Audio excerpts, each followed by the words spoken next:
So in Chicago now, 57 degrees. Warmer than Las Vegas, but I'm gonna nerd out on you for right now. I don't think it is, but then again, nobody thinks what they're doing is really nerd-like at all, do they? I'll get back to all the religious and historical stuff later. And the reason why I'm doing this is because I saw somebody made something. This is about the Cybermen, Doctor Who. I saw something on the Cybermen, like created by John Lumick in a parallel dimension. Okay, that's the modern crap Doctor Who, right? With Eccleston and Tennant and Smith. Hold on, gotta get me this sweet nectar of life. Sorry about that, folks. I just gotta have my Coke, you know. 8:54 in the morning, I gotta have a Coke. So the Cybermen, if we're going by real Doctor Who, classic Doctor Who, like Coca-Cola Classic. Not very comforting, the fact that it still has the London 2012 Olympics on there. Probably should have sold those by now. So Cybermen started out on a planet called Mondas, which was a parallel planet to Earth, and then I think the Cybermen actually moved it away. And I'll go through the history of the design of the Cybermen too. And the Cybermen were organic humanoids like us, and they slowly, over time, replaced their body parts with metal, and in the probably plastic too, because in the first incarnation of the Cybermen, they looked as if they had plastic tubes and different circuits and stuff like that. And they were their one major weakness is gold, because it can't corrode, and it clogs their breathing. And apparently humans had gotten in a war with them and invented something called the glitter gun, which almost wiped them out, so that there's only a small group of them at one point. Now, the look of the Cybermen had developed, and so did the voice. In the first one, the 10th Planet, which I only saw a fraction of, I couldn't get through it because it was just, first of all, William Hartnell, I don't like him at all, and the acting is beyond terrible. Like, it's not so terrible that it's awesome, that it's just sweet. It's just weak. Yeah, and the voices of them weren't, they were just like, and we talk like this, and they had like socks over their faces, basically.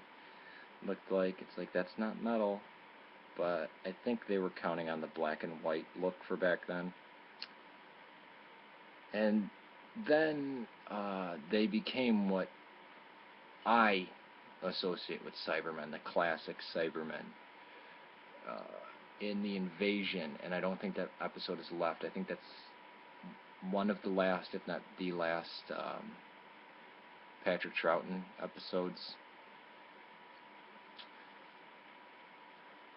But before that, when it was still Patrick Troughton, they moved away from the big bulky thing up front and wearing stockings for hats, and sometimes they had clamp arms. But in at least the Tomb of the Cybermen, because I didn't see Moonbase or any of that, and not a big fan of William Hartnell. I should probably do one of these about the Daleks too. They had this real creepy electronic voice, which I thought was cool, which was, it's almost like, I only know it as a Jew's harp. I know that's probably a terrible term. It's probably like some outdated term. I don't mean it to be offensive in any way, but it's like, it's almost like a circular thing, and it's got this like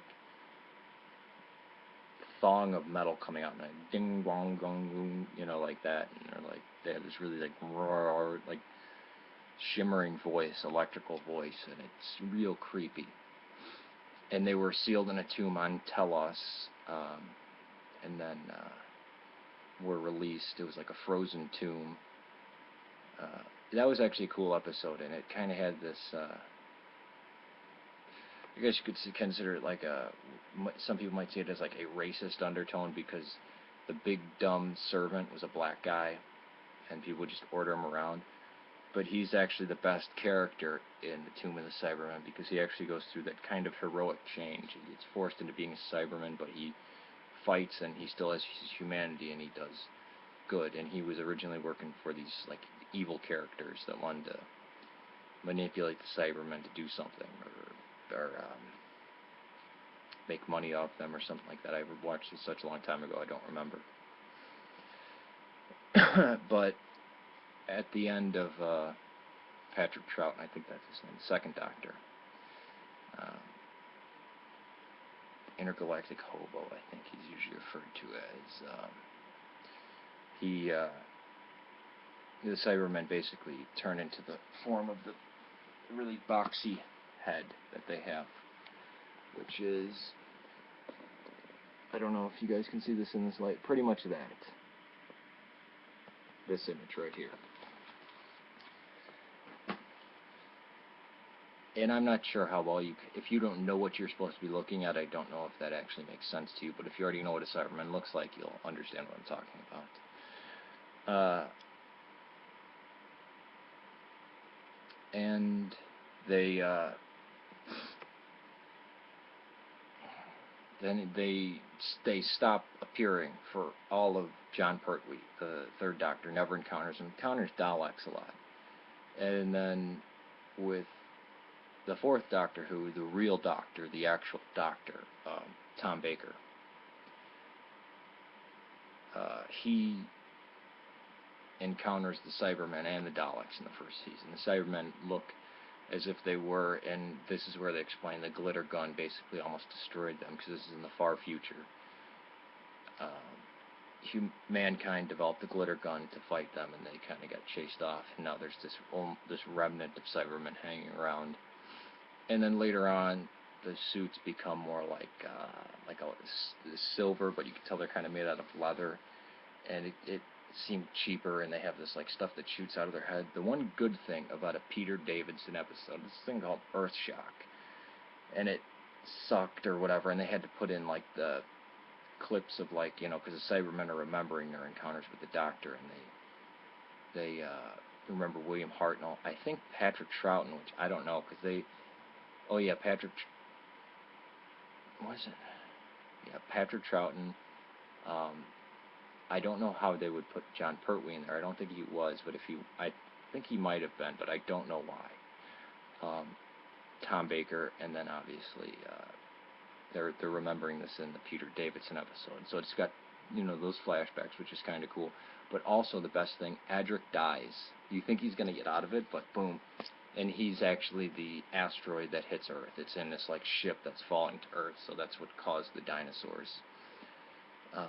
Which I didn't know the Chicxulub crater was known at that time, or maybe they didn't find the Chicxulub crater, but they already found the the uranium deposits at the level all over the Earth. And so the Cybermen were kind of at their coolest from Patrick Troughton, the end of Patrick Troughton, to the Tom Baker, Revenge of the Cybermen. But they had a very cool voice in the Tomb of the Cybermen, which was Patrick Troughton. So even before that, it was cool. And they were kind of gradually going into this more boxy type head, instead of like a dude with a sock pulled over his head, and then like a kind of a contraption with like basically an oil funnel on his head painted silver, and then like a big boxy thing over like a long sleeve shirt with gloves and then pants, like stretch pants. Yeah, real weird.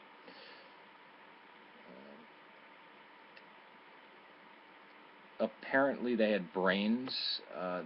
They just had their brain in there, and then the later ones, I think it opens up a Cyberman's head, and you see like the circuits. They also have these things called cybermats, which can sting people, and it puts in like a toxin.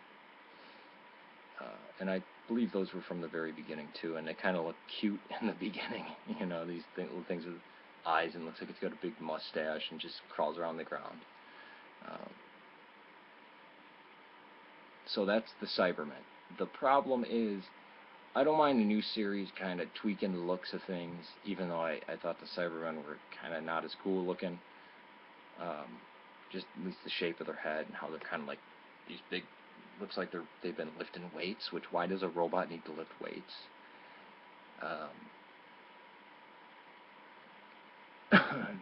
But then they went back to having brains, apparently, because they were cutting out brains from people's body, because I saw what is that, Age of Steel and then Rise of the Cybermen or something, and apparently Doctor Who jumps to a parallel universe, and that's where the Cybermen were created by humans. This guy, and that's where they picked up. That's where I saw this. It was basically that story that this dude was telling. Yeah, now that I think of it, that's the thing that he was going on, and how they were then sucked into a different dimension, and that's how they began over here, which makes the whole Mandas story and gradually, you know, this alien race gradually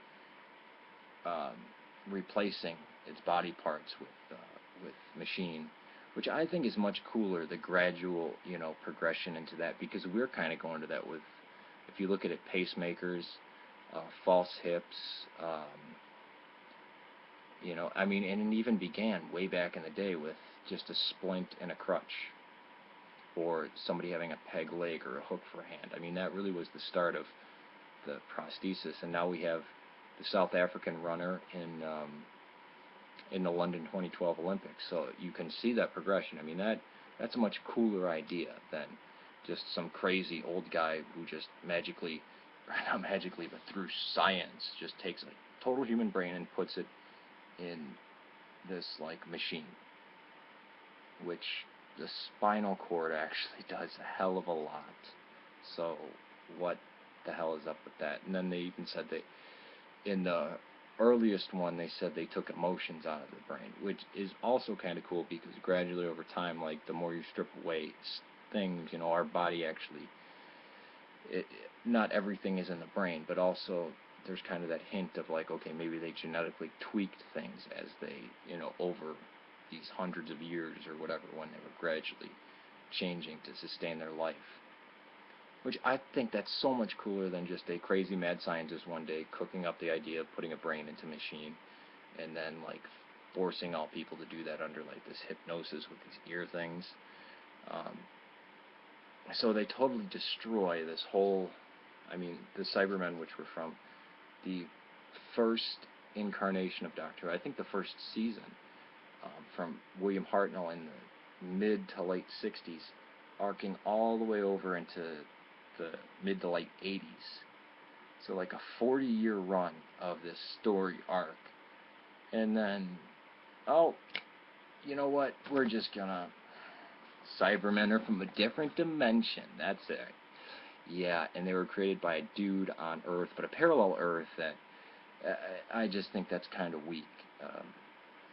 I mean, even if you don't like Doctor Who, or you've never heard of it, or you hate it, isn't that kind of a... to the audience?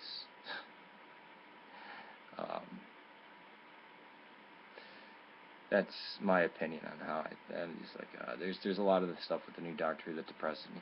Plus, the cool thing about the 1970s and going into the early 80s Doctor Who, which I kind of didn't like the 80s stuff, or at least not the last season of Tom Baker. The cheap special effects were so great. Like like this was a monster. No joke. This is about what a monster was. Like some of them, not all. Some of them cool. And all the monsters had British accents, which was pretty cool. Alright, take it easy. Peace to you. May God save Serbia and Syria. This is a history of the Cybermen. Voices, origins, and all. Not very comforting, the fact that it still has the London 2012 Olympics on there. Probably should have sold those by now. So Cybermen started out on a planet called Mondas, which was a parallel planet to Earth, and then I think the Cybermen actually moved it away. And I'll go through the history of the design of the Cybermen too. And the reason why I'm doing this is because I saw somebody made something. This is about the Cybermen, Doctor Who. I saw something on the Cybermen, like created by John Lumick in a parallel dimension. Okay, that's the modern crap Doctor Who, right? With Eccleston and Tennant and Smith. Hold on. And the Cybermen were organic humanoids like us, and they slowly, over time, replaced their body parts with metal, and in the probably plastic too, because in the first incarnation of the Cybermen they looked as if they had plastic tubes and different circuits and stuff like that. So in Chicago now, 57 degrees, warmer than Las Vegas, but I'm gonna nerd out on you for right now. I don't think it is, but then again, nobody thinks what they're doing is really nerd-like at all, do they? I'll get back to all the religious and historical stuff later. Gotta get me this sweet nectar of life. Sorry about that, folks. I just gotta have my Coke, you know. 8:54 in the morning, I gotta have a Coke.